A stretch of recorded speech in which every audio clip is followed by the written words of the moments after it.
Income tax ऐसा word है कि काफी लोग इससे डर जाते हैं। इनकम टैक्स आखिर क्या बला है? आज की इस वीडियो में मैं आपको इसके बारे में पूरी अच्छी तरह से समझाऊंगा ताकि इनकम टैक्स से आप डरे नहीं, इसको समझे। इनकम टैक्स से डरना जरूरी नहीं है, इसको समझना जरूरी है।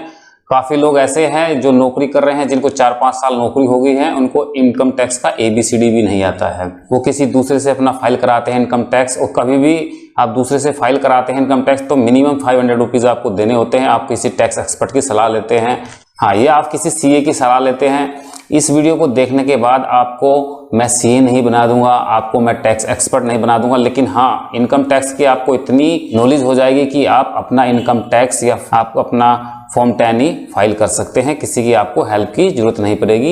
इसके लिए आपको इस वीडियो में शुरू से लेकर लास्ट तक बने रहना पड़ेगा, और आप अपने पेज पर देखिएगा। आप 1x में देख सकते हैं, नॉर्मल में 1.25x में देख सकते हैं, मैक्सिमम 1.5x में देख सकते हैं। लेकिन इससे आगे आप यदि 2x में देखेंगे तो आपको वीडियो समझ में नहीं आएगी, तो आपको देखने का कोई फायदा होगा ही नहीं। और गाइस, कुछ तो ऐसे हैं जिनकी जिंदगी निकल गई है, जॉब कंप्लीट हो गई है, लेकिन तब भी इनकम टैक्स नहीं भर पाते हैं। तो बने रहिए, आज इस वीडियो में बात करेंगे डिटेल में असेसमेंट ईयर, फाइनेंशियल ईयर, क्या नया टैक्स रिजीम है, क्या ओल्ड रिजीम है, कहाँ कहाँ पे हम टैक्स सेविंग कर सकते हैं, कैसे हम प्लान कर सकते हैं ताकि हम मैक्सिमम टैक्स सेव कर सके, और हम उस पैसे को ऐसी जगह पे इन्वेस्ट कर सके जहां से हमें अच्छा रिटर्न मिल सके। तो गाइज, मैं हूं विपिन तोमर, आप देख रहे हैं विपिन क्रेजी इन्फो। यदि मेरे चैनल पर नए हैं तो चैनल को सब्सक्राइब कर दे, साथ में बेल आइकन प्रेस कर दे ताकि मेरी आगे आने वाली वीडियो का नोटिफिकेशन आपको मिल सके। वीडियो पसंद आती है तो वीडियो को लाइक कर दे, वीडियो पसंद नहीं आती है तो वीडियो को डिसलाइक कर दे। आइए वीडियो स्टार्ट करते हैं। तो गाइज, एक बहुत बेसिक सा डाउट रहता है कि फाइनेंशियल ईयर क्या है, असेसमेंट ईयर क्या है। गाइज, कुछ तो बंदे ऐसे हैं जो फाइनेंशियल ईयर में ही अपना टैक्स फिलअप कर देते हैं, असेसमेंट ईयर भी सेम डाल देते हैं। तो गाइज, जैसे फाइनेंशियल ईयर है, यदि हम इस साल के बारे में ले तो 1 अप्रैल 2021 से लेकर 31 मार्च 2022 तक होता है हमारा फाइनेंशियल ईयर।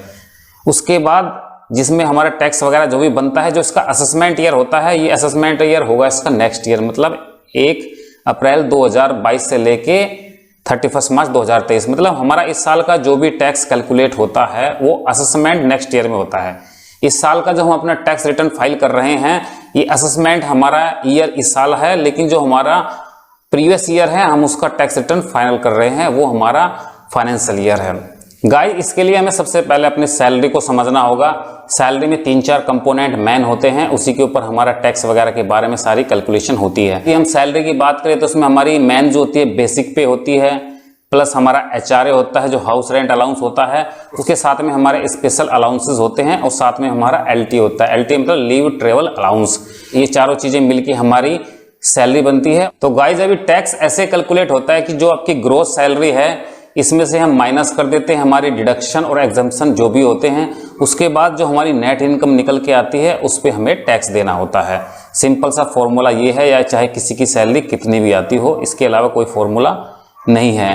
तो इंडिया में टैक्स के स्लैब्स होते हैं, तो स्लैब्स के हिसाब से हम अपना टैक्स पे करते हैं। जैसे यदि आप 5 लाख से नीचे हैं तो आपको एक स्पेशल रिबेट मिलती है 12,500 की। यदि 5 लाख से नीचे आपकी टोटल अमाउंट है, टोटल इनकम है, तो आपको कोई भी टैक्स नहीं देना पड़ता।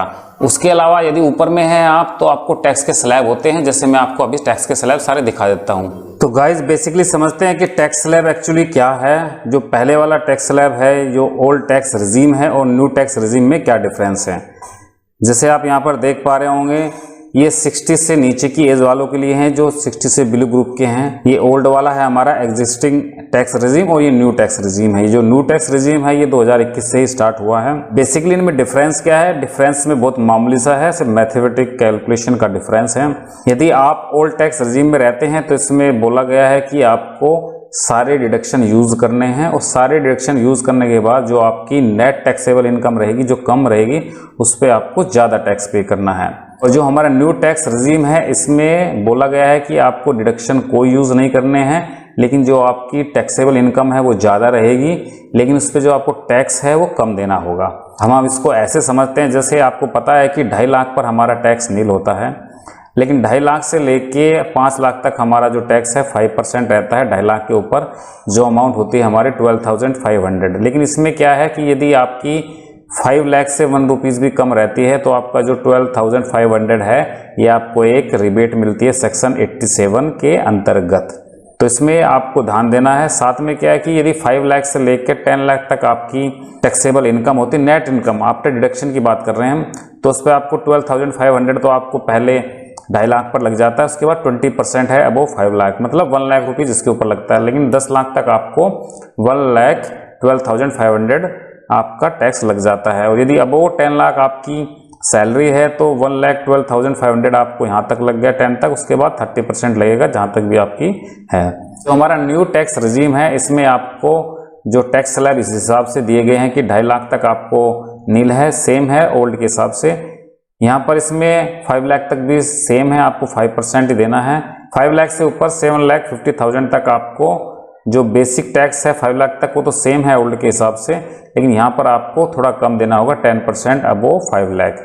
मतलब जहाँ आप 20% दे रहे थे वहाँ अभी आप देंगे 10%, वो भी आप 7,50,000 तक।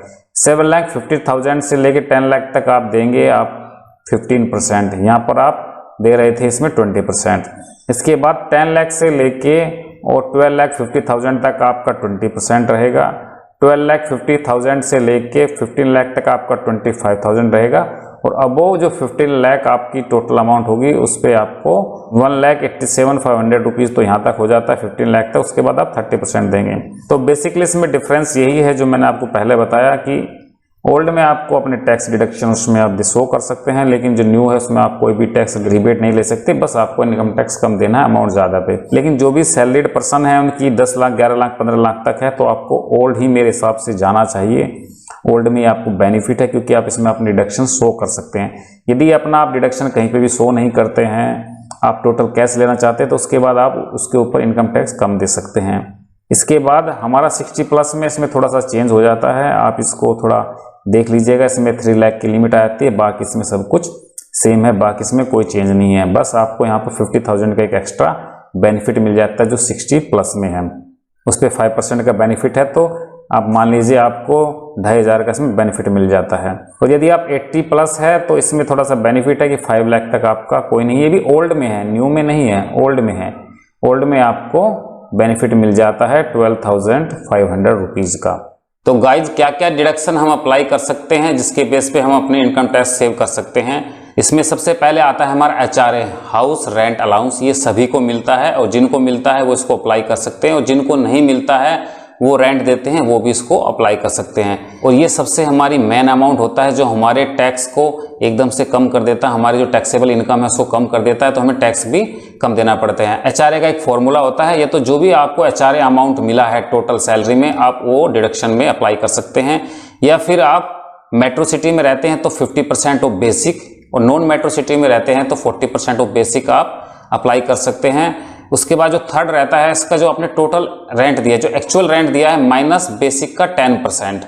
इसके बाद इनमें से तीनों में से जो भी सबसे कम अमाउंट होगी उसको हमें अप्लाई करना है, उस पर हमें टैक्स की सेविंग मिल जाती है उतने अमाउंट पे। जैसे सपोज मैं आपको एक उदाहरण के तौर पे बताता हूँ, जैसे मान लिया मेरी सैलरी 20,000 है और मेरी उसमें बेसिक जो है 10,000 है और HRA हाउस रेंट अलाउंस 5,000 है, और उसमें स्पेशल अलाउंस वगैरह बाकी जो हमारा अमाउंट बचती है 5,000 के आसपास है। और इसमें जो मेरा रेंट है ये 3,500 रेंट मैं पे करता हूँ, तो हमारी जो इसमें HRA अमाउंट है ये हो गई हमारे इसमें 5,000 रुपीज़। और यदि हम लगाए 40% of basic non metro city में तो ये लगभग आती है हमारी 4,000 रुपीज़। और यदि हम मेट्रो सिटी में लगाते हैं 5,000 क्योंकि बेसिक 10,000 है, और रेंट माइनस 10% यदि हम बेसिक लगाते हैं तो हमारी रेंट 3,500 है, और बेसिक का जो हमारा 10% है वो 1,000 रुपीज़ है। उसको डिडक्ट करने के बाद हमारे जो अमाउंट निकल के आती है 2,500। तो तीनों में हमारे एक 5,000 आया, एक 4,000 एक 2,500। हमें इसमें मिनिमम जो है वो अप्लाई करना है, उसको हम डिडक्शन में डाल सकते हैं, वो होगा 2,500। मतलब 2,500 पे हम टैक्स सेविंग कर सकते हैं। ये बेसिक सा फॉर्मूला है HRA का, इसी पे आपको फॉलो करना है। गाइस जो डिडक्शन में सेकेंड कंपोनेंट होता है हमारा ये होता है सेक्शन 80। सेक्शन 80 में काफ़ी सारे सेक्शन है, जैसे 80C है, 80CCC है, 80TTA, 80GG, 80E और काफ़ी सारे हैं। इनकी हम डिटेल में बात करेंगे। इसको आप समझने की कोशिश कीजिएगा, आप इसको समझ जाएंगे आपको काफ़ी आसानी होगी अपना इनकम टैक्स रिटर्न फाइल करने में। सबसे पहले गाइस बात करते हैं हम सेक्शन 80 में 80C की। इसमें जो हमारी डिडक्शन की मैक्सिमम लिमिट है ये 1.5 लाख है एवरी ईयर। सेक्शन 80C में जो हमारा सबसे पहले पार्ट आता है प्रोविडेंट फंड में, जो भी सैलरी पाते हैं, गवर्नमेंट एम्प्लॉय है या फिर प्राइवेट जॉब में है, तो वो अपने प्रोविडेंट फंड में जमा करते हैं पैसा, उसको आप क्लेम कर सकते हैं। साथ में यदि आप प्राइवेट जॉब में काम करते हैं तो उसमें क्या होता है, कुछ आपको 50% देना होता है, साथ में 50% कंपनी देती है। उस टोटल को आप कैलकुलेट करके आप सेविंग करा सकते हैं। साथ में ELSS equity link saving scheme में आप डाल सकते हैं पैसा, लेकिन ELSS में आपको ध्यान रखना पड़ेगा, इसमें लॉकिंग पीरियड होता है और 3 इयर्स का इसमें लॉकिंग पीरियड होता है। साथ में आप टैक्स सेविंग FD भी कर सकते हैं, लेकिन मैं सलाह नहीं दूंगा FD की, क्योंकि FD में क्या होता है, एक तो इंटरेस्ट रेट आपको उस हिसाब से म्यूचुअल फंड के हिसाब से कम मिलेगा, और साथ में क्या टैक्स सेविंग जो FD होती है उसमें लॉकिंग की जो पीरियड होता है वो 5 इयर्स का होता है, तो 5 इयर्स तक आप उसको नहीं निकाल सकते। साथ में आप होम लोन लेते हैं, होम लोन पे जो भी आप इंटरेस्ट वगैरह देते हैं उसके ऊपर भी आप टैक्स रिलीफ ले सकते हैं। PF हमारा ऑटोमेटिक डिडक्ट हो जाता है, इसमें आपको कुछ करने की जरूरत नहीं होती। लेकिन यदि आप PF में इन्वेस्ट नहीं करते हैं, PF में आप डिडक्शन नहीं कराते हैं, तो उसके बाद क्या होता है कि आप इन सब में से किसी में भी सेविंग कर सकते हैं, तो उससे आपको डबल बेनिफिट होगा। तो गाइज नेक्स्ट जो हमारा सेक्शन आता है 80CCC, इसमें क्या होता है, हम जो भी अपना इंश्योरेंस लेते हैं उसके ऊपर हम प्रीमियम पे करते हैं, उस पर हमें मैक्सिमम 1.5 लाख तक का टैक्स रिलीफ मिलता है, तो आप इसको भी यूज कर सकते हैं। तो गाइज इसके बाद हमारा आता है सेक्शन 80TTA TTA। इसमें क्या होता है, जो भी हमारा सेविंग अकाउंट होता है उस पर हमें, जो भी सेविंग अकाउंट में हमारा मनी होता है, डिपॉजिट होता है, उसके ऊपर हमें एक इंटरेस्ट देता है, जो एक आपको पता होगा एक बैंक में जॉब की तरह है, 3 से 4% का, जो हमें 2.5-3% का इंटरेस्ट मिलता है। तो उसमें भी यदि आपको 10,000 तक का इंटरेस्ट मिला है तो आप उस पर क्लेम कर सकते हैं। लेकिन इसमें क्या होता है कि यदि आपने कोई फिक्स डिपॉजिट करा रखा है, रिकरिंग डिपॉजिट करा रखा है, तो उसमें जो भी आपको मिलता है इंटरेस्ट, उस पर ये छूट नहीं है, ये सिर्फ सेविंग अकाउंट में है। और मेरे हिसाब से सेविंग अकाउंट में इतना पैसा रखना भी नहीं चाहिए कि आपको इसकी 10,000 की जरूरत पड़े। सेविंग अकाउंट में आपके ज़्यादा पैसा रहता है तो ये आप बहुत बड़ी गलती कर रहे हैं। उस पैसे को आप म्यूचुअल फंड में या ELSS में कहीं और भी अच्छी तरह इन्वेस्ट कर सकते हैं, जहां पर आपको अच्छी अमाउंट आएगी, या उसको बाकायदा आप PF में भी इन्वेस्ट करते हैं, तब भी आप एक अच्छी अमाउंट में इंटरेस्ट ले पाते हैं। 80GG में क्या होता है दोस्तों, यदि आपको हाउस रेंट नहीं मिलता है सैलरी में, लेकिन आप हाउस रेंट पे करते हैं, तब भी आप इनकम टैक्स में उसको डिडक्ट करा सकते हैं, आपकी जो टोटल इनकम है उससे रिड्यूस कर सकते हैं। इसके लिए कुछ फॉर्मूले हैं, आपको घबराने की जरूरत नहीं है, आपको डरने की जरूरत नहीं है, आपको फार्मूले बथेरे पड़े हैं, वो सबको आप गूगल पे, इंटरनेट पे आपको मिल जाएंगे। मैं भी डिस्क्रिप्शन में आपको लिंक दे दूंगा, वहां से आप चेक कर सकते हैं। 80E में क्या होता है कि जो भी आपने एजुकेशन लोन लिया है या आप 20s में है, आप काफी मोटा लोन लिया है, तो उसको आप 8 इयर्स तक पे कर सकते हैं, और उस पर जो भी आप इंटरेस्ट पे करते हैं वो इंटरेस्ट आपका डिडक्ट हो जाता है आपकी टोटल इनकम में से। तो ये काफी अच्छा है, क्योंकि इंटरेस्ट लोन आपको पता है कि यदि आप नेशनलाइज बैंक से लेते हैं तो काफी कम रेट पे मिलता है, तो आप इसका बेनिफिट उठा सकते हैं, जिससे 8 सालों तक आप अपनी टैक्सेबल जो सैलरी है वो कम कर सकते हैं। 80D इसमें क्या होता है कि आप जो भी प्रीमियम पे करते हैं अपने मेडिकल इंश्योरेंस पे, तो उस पर आप सेव कर सकते हैं अपने लिए, अपनी स्पाउस के लिए, अपने बच्चों के लिए, जो 25,000 तक है। और यदि आपके पेरेंट्स है और बिलो 60 इयर्स है तो उसमें 25,000 और ऐड हो जाते हैं। और यदि आपके पेरेंट्स 60 इयर्स से ऊपर एज में हैं तो आपके 50,000 और ऐड हो जाते हैं। तो आप इसको काफ़ी अच्छी तरह से यूटिलाइज कर सकते हैं। आप प्रीमियम देंगे तो उस पर आपको डबल बेनिफिट होगा। एक तो आपका जो इंश्योरेंस है वो इंश्योरेंस हो जाएगा, साथ में आप पे उस पर 20% या 30%, जिस भी सैलरी ग्रुप में, जिस भी इनकम टैक्स के ग्रुप में आप आते हैं, स्लैब में आते हैं, वहाँ से आपको 30% ये समझिए कि वो आपको सस्ता पड़ जाएगा इंश्योरेंस। सेक्शन 80DDB इसमें क्या होता है दोस्तों, यदि आपने मेडिकल ट्रीटमेंट पे अपना कुछ भी खर्च किया है तो उसके ऊपर भी आप क्लेम कर सकते हैं। उसमें जो भी आपको टोटल आपका पैसा उसमें गया है उसके ऊपर आप रिबेट पा सकते हैं। उसमें आप जो मैक्सिमम डिडक्शन है ये 40,000 तक कर सकते हैं यदि बिलो 60 ईयर्स है, और यदि 60 ईयर्स से ऊपर है तो वो आप 1 लाख तक का उसमें टैक्स सेविंग करा सकते हैं। 1 लाख तक की अमाउंट पर आपको टैक्स नहीं देना पड़ेगा।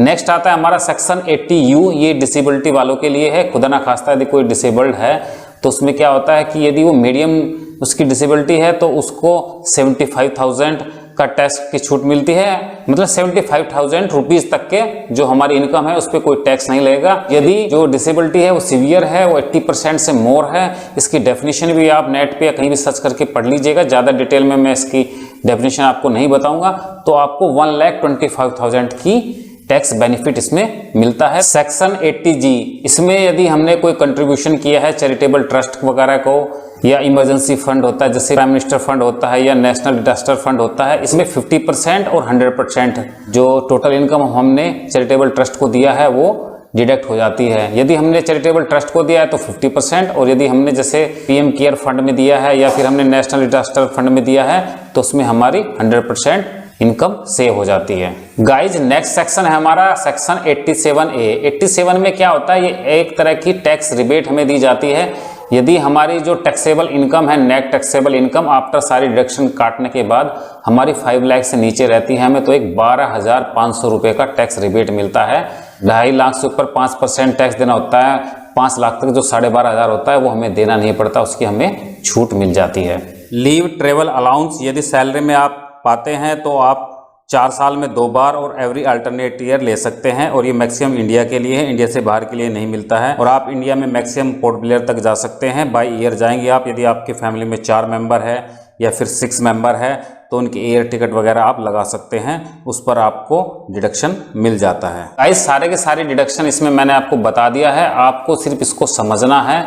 तो साल के शुरुआत में ही आपको अपना एक डिसिप्लिन बनाना है कि मुझे अपना टैक्स बचाना है, तो मुझे ये अमाउंट कहाँ पर पे करनी है। कि जैसे साल खत्म होने तक आपको लगता है कि मेरा जो अमाउंट है ये डिडक्शन में नहीं आ रहा है, तो आपको फरवरी या मार्च के जो महीना है उसमें आपको हिसाब से आपको अपना कहीं पे इन्वेस्ट करना होगा, या आप चैरिटेबल ट्रस्ट में दे सकते हैं, आप मेडिकल इंश्योरेंस ले सकते हैं। उस हिसाब से आपको प्लान करना होगा ताकि आपकी जितने भी आप मैक्सिमम डिडक्शन है वो आप उनका बेनिफिट ले सके, उसी डिसिप्लिन में चल सके। तो गाइज अभी हम बात करते हैं कि न्यू टैक्स रिजीम और ओल्ड टैक्स रिजीम क्या है, हम इसको कैसे कैलकुलेट करते हैं, टैक्स को हमारी जो सैलरी होती है उस पर टैक्स कैसे कैलकुलेट होता है, और ओल्ड रिजीम और न्यू रिजीम में क्या डिफरेंस है।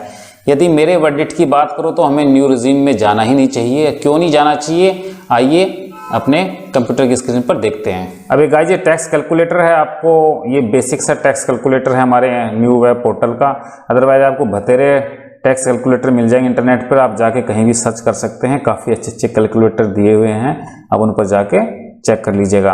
अब यहाँ पर असेसमेंट ईयर जो हमने यहाँ पर डाला है 2021-2022 है, इसका मतलब जो इसका फाइनेंशियल ईयर है 2020-2021 है। टैक्स पेयर हम इंडिविजुअल है। यहाँ पर पूछा गया कि हम न्यू रिजीम में जाना चाहते हैं या ओल्ड रिजीम। ये 115 BAC न्यू रिजीम है, तो हमने कर दिया नो, हम नहीं जाना चाहते हैं। यहाँ पर हमने मेल सेलेक्ट कर लिया, फीमेल जो भी है सेलेक्ट कर सकते हैं। रेजिडेंस है, नेट टैक्सेबल इनकम हमने मान लिया, मान लेते हैं हम हमारी 7,50,000 है।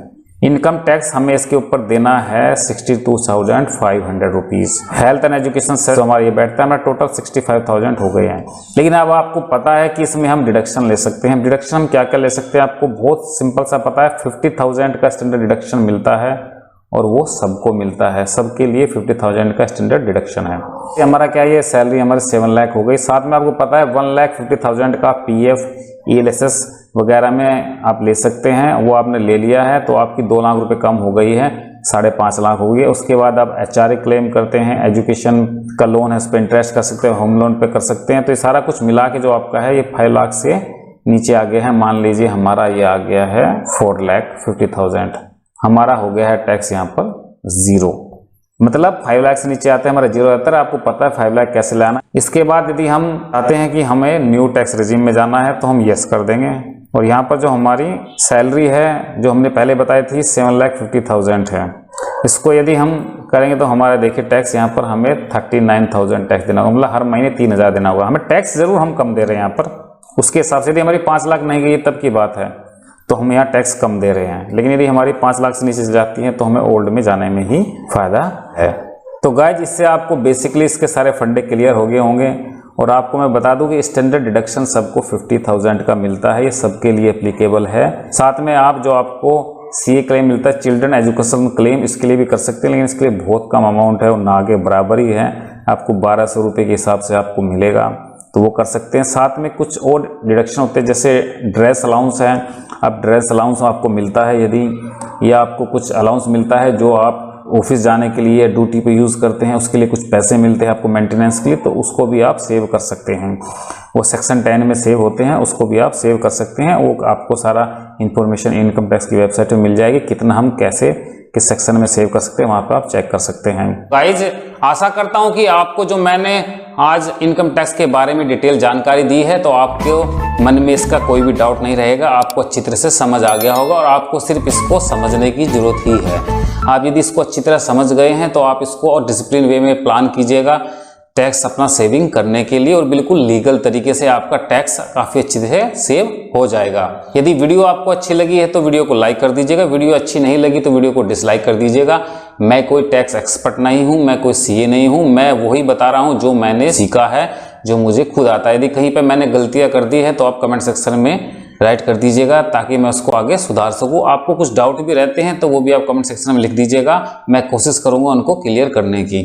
और गाइस, यदि चैनल पर आप नए हैं तो इस चैनल को सब्सक्राइब जरूर कर दीजिएगा, साथ में बेल आइकन प्रेस कर दीजिएगा ताकि जब भी मैं कोई इस तरह की वीडियो बनाऊं तो आप लोगों तक आसानी से पहुंच सके। आगे मिलते हैं इसी तरह की वीडियो में, जब तक के लिए बाय बाय, टेक केयर।